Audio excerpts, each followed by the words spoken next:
In the wilderness of Sinai, after the people of Israel had often murmured against the Lord, there arose a grave rebellion against God's appointed leaders. Korah, a Levite of the clan of Kohath, along with Dathan and Abiram, sons of Eliab, son of Peleth, men of the tribe of Reuben, rose up in defiance. They assembled a company of 250 prominent men, leaders of the congregation, well known and appointed in the assembly. Together they confronted Moses and Aaron, saying arrogantly, "You take too much upon yourselves, for all the congregation are holy, every one of them, and the Lord is among them.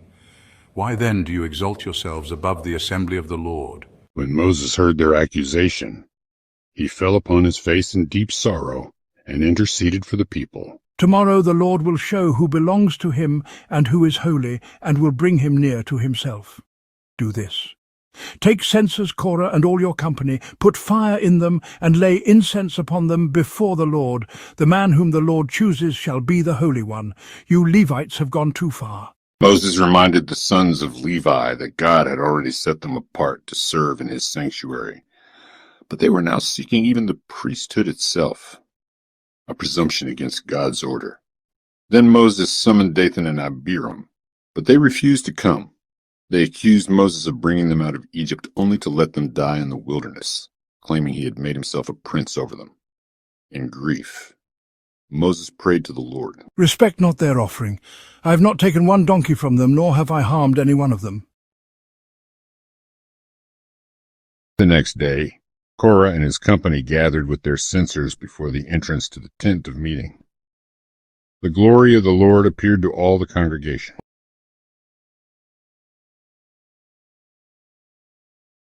Separate yourselves from among this congregation, that I may consume them in a moment. O God, the God of the spirits of all flesh, shall one man sin, and will you be angry with all the congregation?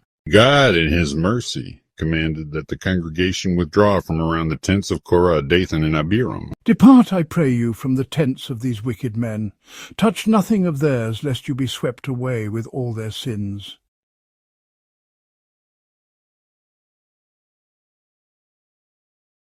"By this you shall know that the Lord has sent me to do all these works, and that it has not been of my own accord. If these men die as all men die, then the Lord has not sent me. But if the Lord creates something new, and the ground opens its mouth and swallows them up with all that belongs to them, and they go down alive into Sheol, then you shall know that these men have despised the Lord." As soon as Moses had finished speaking these words, the earth split apart under them. The ground opened its mouth and swallowed them up, with their households and all the men who belonged to Korah, and all their goods. They went down alive into Sheol, and the earth closed over them, and they perished from the midst of the assembly. All Israel fled at their cry, fearing the earth might swallow them too.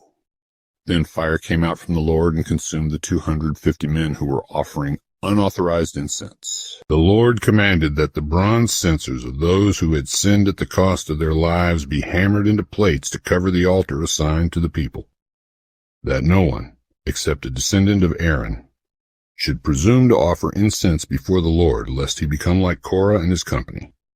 But even after these fearful signs, the congregation of Israel the next day murmured again against Moses and Aaron, saying, "You have killed the people of the Lord." Then the wrath of God broke forth, and a plague began among them. Moses told Aaron to quickly take his censer, place fire and incense on it, and make atonement for the people. Aaron ran into the midst of the assembly. He stood between the living and the dead, and the plague was stopped. Yet 14,700 had perished in the plague, apart from those who had died in the rebellion of Korah. This was a solemn warning that God alone appoints his priests and his leaders, and rebellion against his order brings judgment. Yet even in his righteous anger, God allowed atonement and mercy through the intercession of his faithful servants. This is the word of the Lord. Like, share, and subscribe for more Catholic Bible study.